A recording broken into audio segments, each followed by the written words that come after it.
The Lord be with you. A reading from the Holy Gospel according to Luke.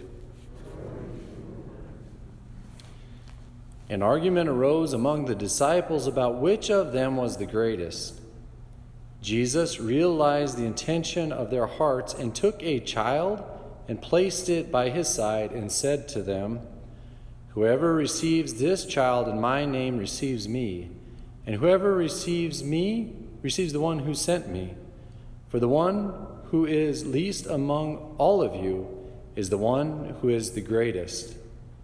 Then John said in reply, "Master, we saw someone casting out demons in your name, and we tried to prevent him because he does not follow in our company."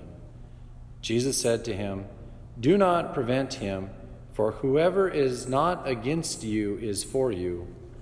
The Gospel of the Lord.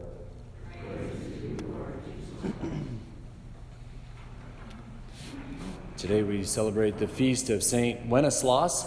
He was a martyr in the early church who was actually martyred, or at least initially tried to be martyred, by his brother. So his brother, let's say, was just envious of Wenceslaus and convinced him to stay the night. And then when Wenceslaus met him, his brother took a sword to his head. And it didn't knock him down, so he must have been a pretty tough guy. And then he wrestled his brother to the ground. Somebody else came up, stabbed him in the hand, so he couldn't fight anymore. He went to seek refuge in the church, and that's when they shoved a dagger in his back. That's the account of Wenceslaus' death, according to the Office of Readings, which I read this morning.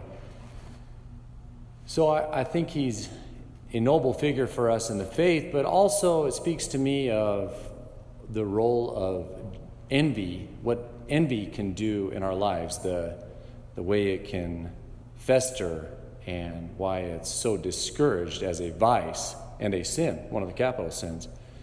So I think of the difference between envy and jealousy. We speak of them both and often interchange them, but there is a way of distinguishing them. Jealousy is basically being overly protective of something I have. So think of the jealous boyfriend or the jealous husband that doesn't want anyone anywhere close to his spouse. Think of God also being a jealous God. Like, I want to be the only one.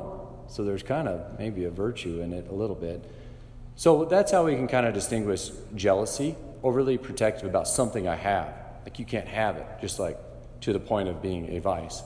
Envy is being like discouraged from what I don't have, what others have that I don't have, and I'm envious of that.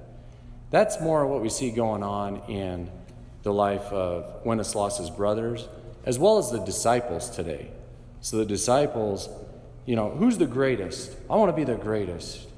They're always arguing about who's the greatest. And they're kind of envy crept into the brotherhood. Who's the best? I want to be the best.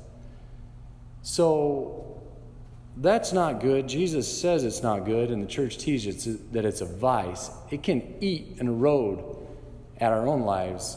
I think it's a common saying, whether it's in Scripture or not, it was envy that the devil had that made him rise up against God and Adam and Eve. So envy is not good. We need to avoid it. How do we avoid it?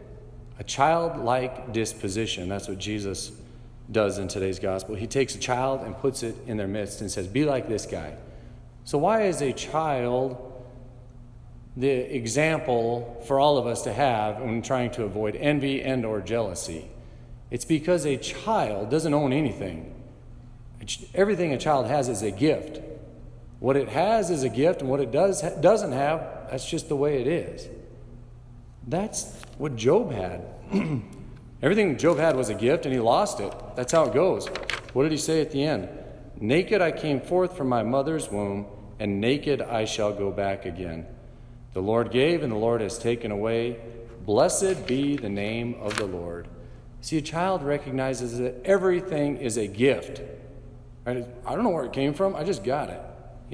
Thank you. That's the disposition. That's the attitude of a child. Gratitude. Thank you. I have it today. I might not have it tomorrow. What I don't have, I guess I don't need. That's childlike disposition. That's how we can avoid envy and jealousy. Both are vices. We need the virtue of gratitude. We need the virtue of a childlike disposition.